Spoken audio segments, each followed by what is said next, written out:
Smash the like button if you believe that Max Caster doesn't have a bright future as a singles guy. All right, so let's talk about Collision.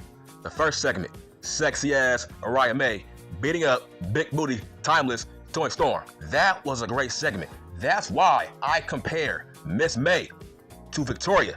That's who she is. She's a modern day Victoria. This was a great angle, but the biggest flaw on this show was bringing back Excalibur. Why is he on the show? What the hell? Hopefully this was a one-time thing. Where's Nigel McGuinness? We don't want to hear Excalibur on Saturdays. Take him off Saturdays. Where was Nigel McGuinness? Excalibur sucks. But I'm assuming that the feud between Big Booty, Timeless, Toni Storm, and Mariah May is not over. I heard that Mariah May will get a rematch, and rightfully so. That was a fluke win. Like I told you, nobody wins from a goddamn small package and just moves on. That was a fluke victory. So, the first match on the card, Hologram versus the Beast Mortos. Who do you think is going to win this match? Seriously, who's going to win? It's obvious that little man, Hologram, is going to win this match. So why review it? In fact, Hologram is undefeated. He's 15-0. That's insane. Like I kept on telling you, the Beast Mortos is the hardcore Holly of Collision.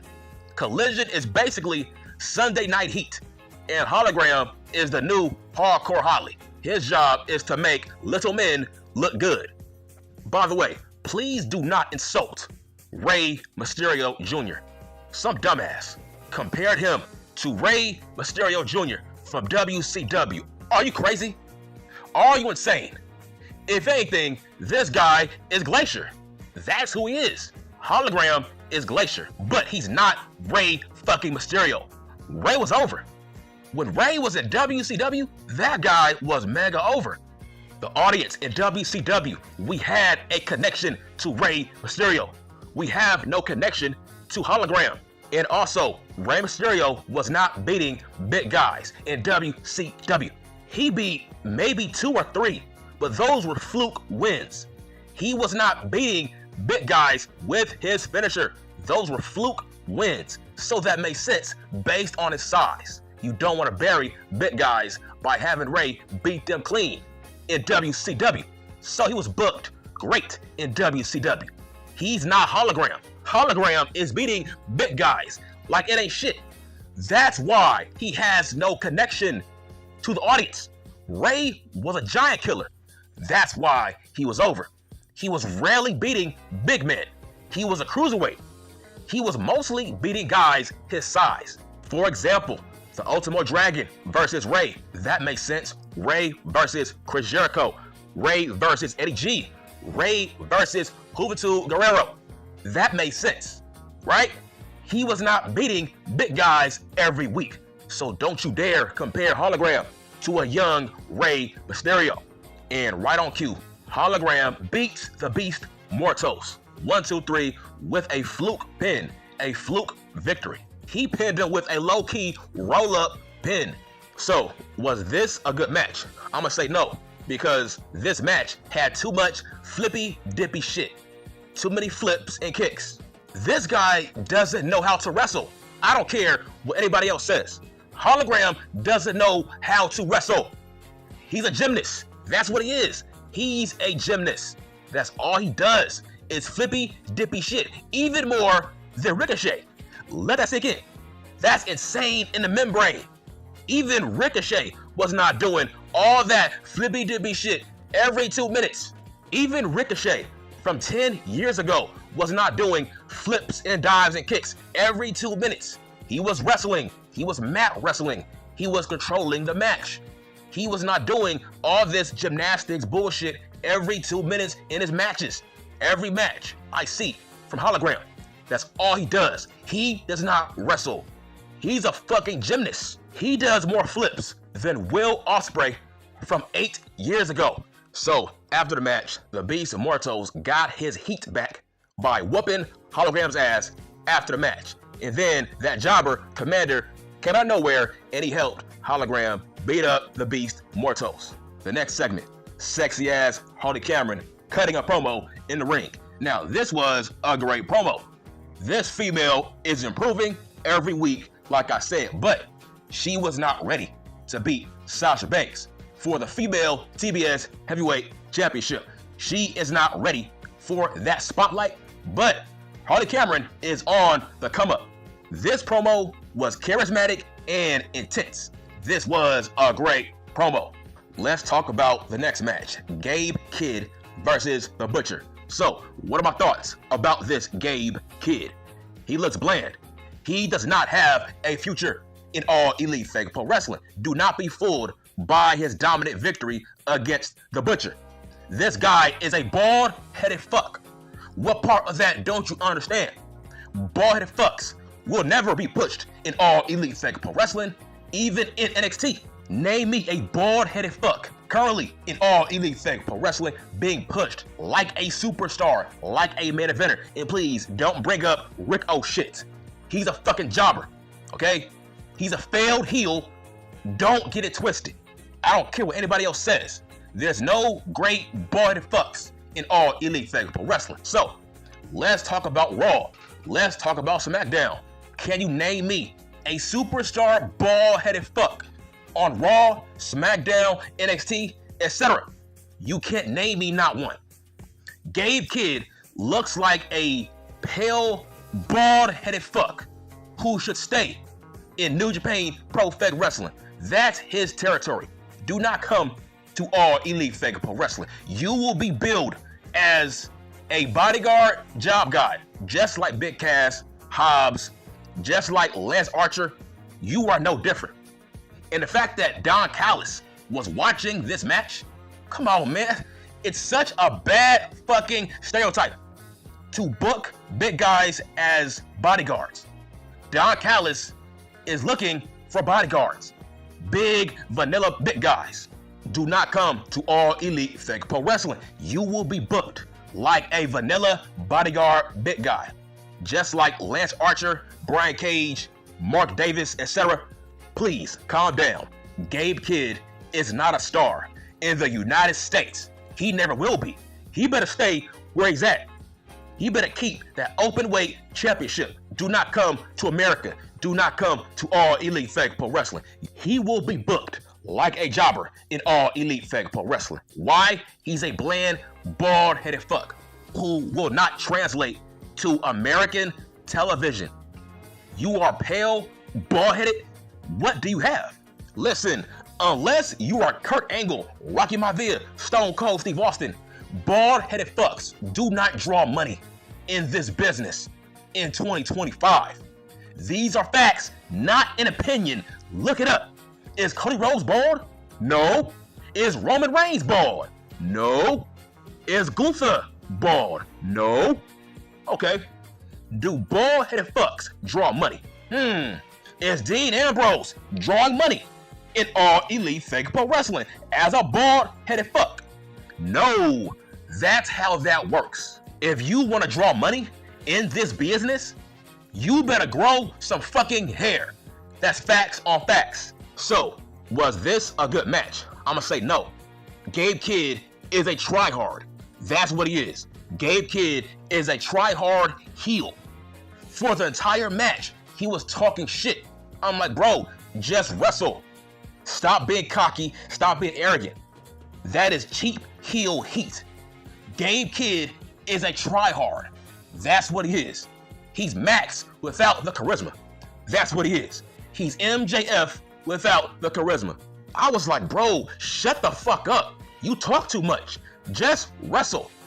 He was trying too hard to act like a heel in this match by constantly running his fucking mouth for the entire match. I'm like, bro, shut the fuck up and just wrestle. Listen, Gabe Kidd is a fat version of Max. That's what he is. He's a poor man's version of MJF.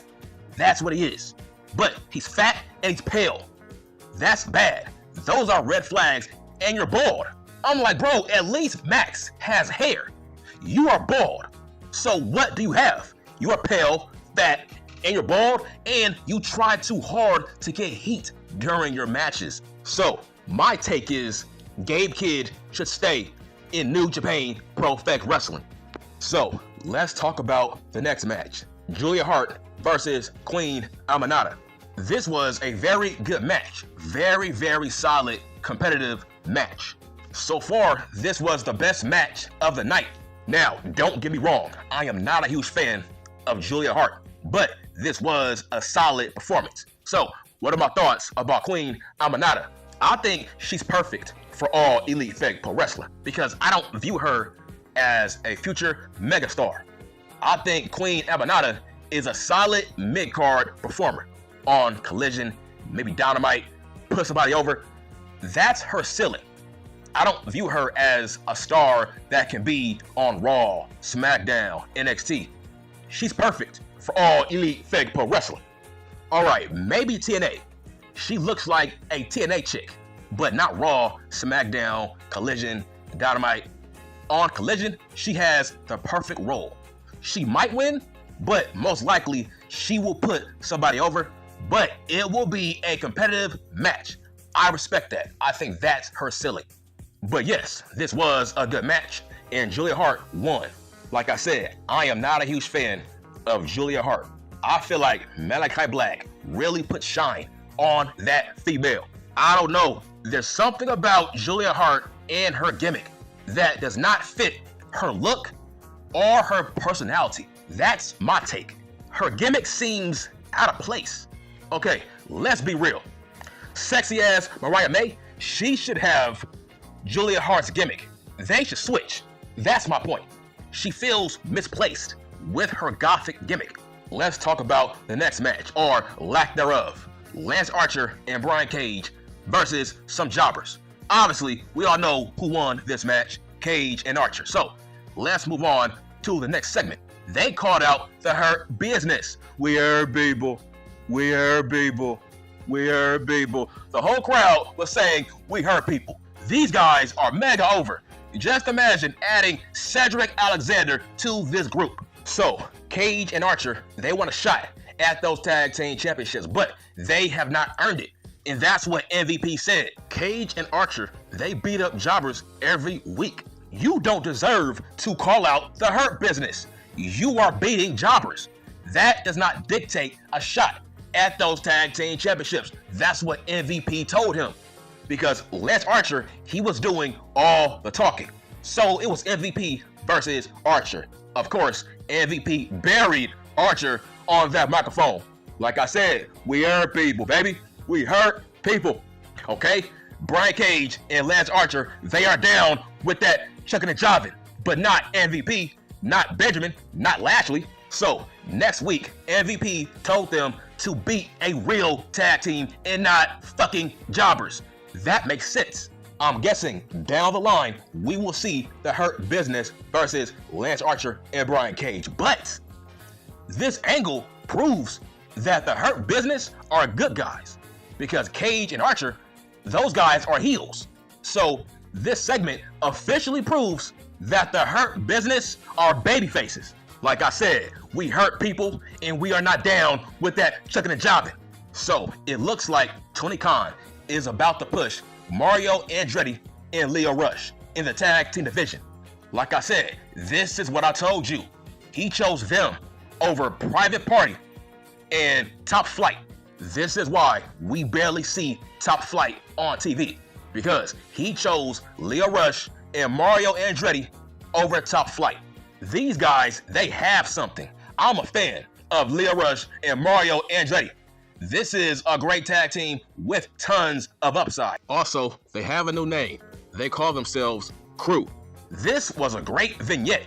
Tony Khan, man, is really pushing Mario Andretti and Leo Rush, and I like it. So, let's talk about the next match. Danny Garcia with Ruby Riot's boyfriend with Magic Mike versus the Death Rider BBC Club. At first, I thought this show was built around Edge, but nope. This show is actually built around Danny Garcia. He's on this show every week, every Saturday. So I'm sitting here watching this match, and on commentary, they are putting over the rivalry between Danny Garcia and boring ass Wheeler Useless. That's crazy, man. That's the definition of All Elite Fake Pro Wrestling. You want to hype up the indie feud between Danny Garcia and Wheeler Useless like we care, like we give a fuck. That's insane in the membrane. The most impressive man in this match, it was Pac-Man. Pac-Man was the most impressive in this trios match. First off, where's Jack Perry? Jack Perry needs to take away the TNT Championship away from Danny Garcia. He's doing nothing with this championship. At least Jack Perry was on Dynamite. He was on Collision, Rampage. He was everywhere defending that championship. Why don't you put some respect on Jack Perry's name? Because Danny Garcia, he's doing nothing with this TNT Championship. He's boring, he's bland, he's doing nothing with that belt. So, which team won this match? It was the Death Rider BBC Club, thanks to Pac-Man. Pac-Man was the one who put Ruby Riot's boyfriend to sleep in a submission hold. But Pac-Man did not break the hold after the bell rang. So, Adam Coleslaw and Roddy Strong, Kyle O'Reilly, they came down to help out Danny Garcia and Ruby Riot's boyfriend and Magic Mike. And they helped them out against the Death Rider BBC Club. And then Edge came down to help out, and Edge gave Pac-Man a concerto, and then that's when the segment ended. Let's talk about the next match. Max Caster, the best jobber fake pro wrestler alive, versus Brody King. It looks like Max Caster is the new Curt Hawkins. It's over. It's over for Max Caster. Because just imagine having a Curt Hawkins gimmick in All Elite Fake Pro Wrestling. Man, that is a huge step down. This gimmick is going to kill your career. Just imagine if he doesn't resign with All Elite Fake Pro Wrestling. He has zero upside based on this gimmick. I can't see him on Raw, SmackDown, NXT. It's not gonna happen. I can't see him in TNA based on this awful gimmick. This gimmick kills careers. Just ask Curt Hawkins. Curt Hawkins, he is still trying to recover from that loser gimmick in the World Wrestling Federation. That is a dead gimmick on arrival. You cannot do that to your career. So, did Max Caster beat Brody King? Hell no. He lost this match. This was a jobber squash match under 2 minutes. Let's move on to the last match of the night. Bandito versus Chris Jericho for the Ring of Honor World Heavyweight Championship. Now, I'm a huge fan of Bandito, but I did not want him to beat Chris Jericho for the World Heavyweight Championship because I want Powerhouse Hobbs to do that. Powerhouse Hobbs deserves to beat Chris Jericho for the Ring of Honor World Heavyweight Championship. It makes sense, right? He beat Big Cass. If Powerhouse Hobbs is in a feud with Big Cass and he beats him, well, it makes sense for Powerhouse Hobbs to move on to Chris Jericho. That does make a lot of sense. The only guy on this roster who should beat Chris Jericho for the Ring of Honor World Heavyweight Championship is Powerhouse Hobbs and nobody else. This was actually a very good match. Chris Jericho won this match, and rightfully so. What do I grade this whole entire show? I will give it a 6 out of 10, and I'm done.